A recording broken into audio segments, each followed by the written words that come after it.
everyone, welcome back. Have you ever paid a vendor bill in advance or received some money before delivering a service? So, managing these prepayments manually can be very confusing, but here in Odoo 19, you can easily handle this using the accounting module. So, here in this video, I'm going to show you how to manage prepayments in a step by step manner. This is actually a simple thing and a very easy thing, but you need to configure some of the option, which is some chart of accounts, and you need to provide the details inside the sum journals. So after onwards, you will get what exact idea about the prepayments and how to set up the accounts as well. So let's head over to the accounting module for that. Okay, moving on to the accounting module. Here we are. Let me explain a prepayment in a simple way. Okay. So the prepayments are the payments made before receiving goods or service. So these are not an immediate expense or an income. Instead, they are recorded as an asset or liabilities until the transaction is completed. So basically, you can use the prepayment method for paying a rent in advance, paying a supplier before delivery, or receiving the advance from a customer as well. So let's see how we can do that. Before that, we need to configure some of the options. For that, you all know that for creating a vendor bill, we need to create a chart of accounts which is called prepaid expense. Okay. And for creating customer advance, we need to create a chart of accounts which is called prepaid income as well. So let's head over to the configuration under the chart of accounts. Let's specify if that particular account is there or not. Okay. So let's search for the prepaid expense first. So there you can see the prepaid expenses. So you need to enable this particular option. Okay. So if you are enable this option, you can also enable the prepaid incomes, which is the prepayments. Okay. So I think this is the prepayment income which shows prepayments, or else you can simply create a new chart of accounts as well. So here in this video, I'm going to show you the prepayment of a vendor bill, how we can do that and how we can go through all the steps. Okay. So here I've just enabled this option, which is prepaid expenses. Okay. So once you're done with that, we need to move on to the configuration of journals. So under a journal, so here as usual, we are using a journal which is bank journal for every kind of payment purpose. If you are just moving with the cash payment, you can also configure the details about the bank in cash as well. So let me move on to the bank session, and under the incoming payment, if you are just creating a customer payment in advance, you can provide an outstanding receipt account as an prepaid income. Okay, or which is the chart of account you use it for the advance payment from the customer. And if you're moving with the vendor bill, you need to configure the outstanding payment account as a prepaid expense under your payment method and the route. You need to provide this particular path inside the payment method's name and outstanding payments accounts. Okay. So here I've already provided if the manual payment is recording under any kind of payments, which means any kind of vendor bills, it should be recorded under the outstanding payment account, which is prepaid expense. Okay.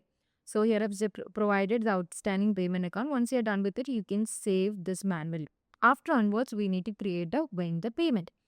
For that, so this is the basic and important step to configure your journal and as well as the chart of accounts. Okay. So now let's head over to the vendors and I'm going to create a payment, a new payment. Okay. So let's click on the new button and you need to specify with the vendor. Okay. So let me provide the vendor name as Audrey Peterson. So here, if I'm providing it as an Audrey Peterson, I want to create an advanced payment to the vendor, which is called Audrey Peterson of amount, let's provide it as $300. Okay. So once I'm just providing the amount that I'm going to pay to the vendor, I can see the date and the journal and the payment method. So here it is chosen as the manual payment. So under the bank journal, we have provided the payment method as a manual payment and show the outstanding payment as what?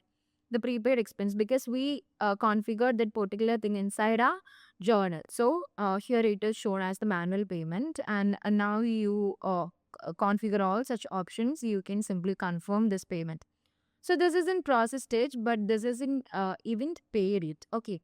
So once you are, this is in progress, I mean process stage, just imagine a scenario goes like, after some time, we need to order some product, like we need to purchase some product from Order Peters. And for that, we need to create what? The purchase order. So let me head over to the purchase module first.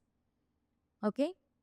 And here I'm going to create a new RFQ for the vendor, which is Audrey Peterson, with an amount which is exceeding or lower than the paid advance paid one. Okay, so let me choose a product which is what, a small shelf unit, and I'm going to provide the unit price as $150 for one.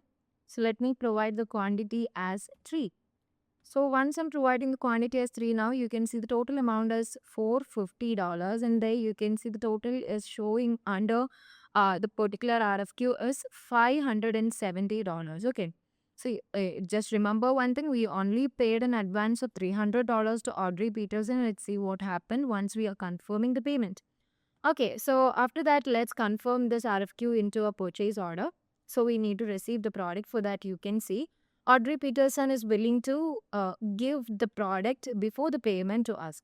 So let's receive the product. After the validation of receipt, we are just demanded 3 quantity and we got 3 quantity of product to our inventory. Once we are done with that, we need to create a bill. Okay, bill corresponding to this particular RFQ or the purchase order. For that, let's head over to the accounting module to create a bill. So before that, you need to, okay, it's okay, fine. You need to understand the reference number of the purchase order as well. Now let's move on to the vendors and let's create a bill manually. By clicking on the new button, we need to specify with the same vendor that we have done the advance payment, which is Audrey Peterson.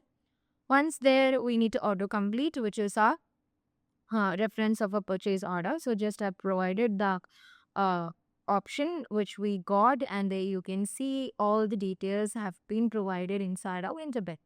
So once you are there, you can simply provide the bill date for this particular bill. So let me provide the bill date. After onwards, let's save this manually. Okay. After saving this, we need to confirm this vendor bill and we need to create a payment. So after confirming this bill, you can see a blue color warning is there. You have an outstanding debit listed below for this vendor because we are just paid an advance payment for Audrey Peterson. Before sometimes we create a purchase order. So that's why we have just provided 300. That particular thing is showing here for an outstanding debit. Now you can see it's in showing as outstanding debit, but our bill amount is basically $570. But we can even create an outstanding debit and we can match them with the particular thing. So for creating them, you can simply add click on the add button, and there you can see we have just created a partial bill payment with that particular advance payment to the vendor Audrey Peterson. And this particular vendor bill, like we have created a purchase order and that corresponding vendor bill is showing this is in under partial payment because of why we only provided $300 that we are advancedly paid to the vendor, and the remaining amount is there and this is in partial, you need to pay it later. Okay. The amount due for this particular Audrey Peterson is actually $270. So after onwards, if you're willing to pay this payment, the remaining payment lately, you can click on the pay button and there is a payment in progress. So you can simply check on the progress payment. You can validate them and after onwards, you can pay this later. Okay, so that's how simply you can create prepayments in Odoo 19 accounting module very easily after configuring the chart of accounts and the journals as well. So in the same method, you can do the advanced received payment from the customer as well, like advanced received customer invoices. So that's how simply you can do them. So I hope you all understood this video. So if you like this video, please do subscribe, share with your friends. I'll be back with another tutorial inside accounting module. Till then, bye-bye.